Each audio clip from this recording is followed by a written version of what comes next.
Route du commerce international, le podcast.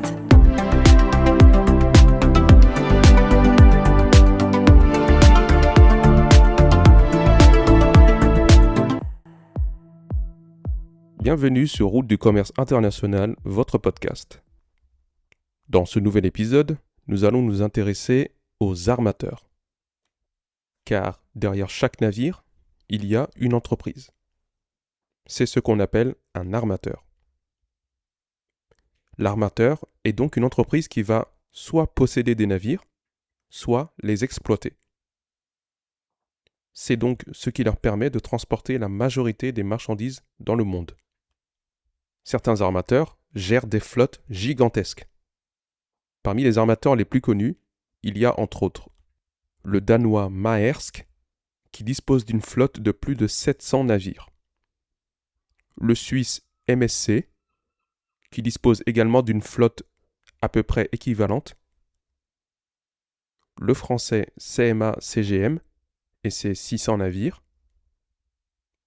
L'allemand Hapag-Lloyd. Le chinois COSCO Shipping. Le taïwanais Evergreen, etc., etc. Ils jouent tous un rôle clé dans le commerce mondial.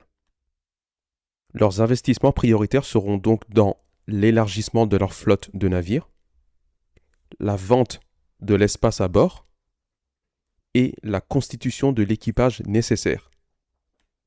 Ces armateurs ont donc un rôle stratégique car, en opérant à l'échelle mondiale, ils vont mettre en place des lignes maritimes régulières, des rotations entre différents ports, et vont même constituer des alliances ou des réseaux internationaux avec d'autres confrères.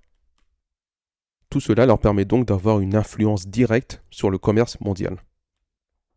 À travers cela, moins il y a de navires et moins il y aura de solutions de transport ou d'espace à bord.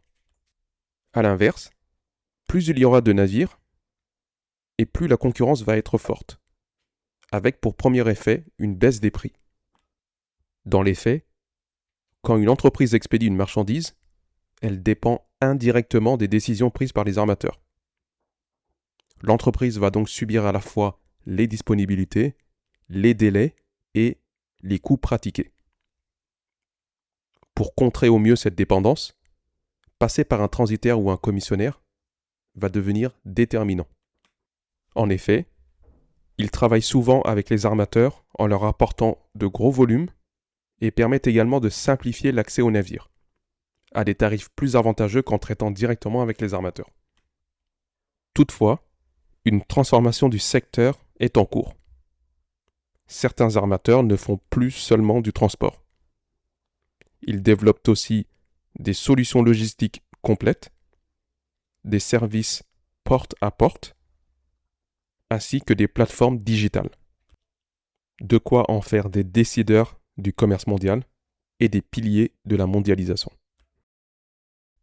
En conclusion, avec les flottes gigantesques qu'ils gèrent au quotidien, les armateurs jouent un rôle prépondérant dans le commerce mondial.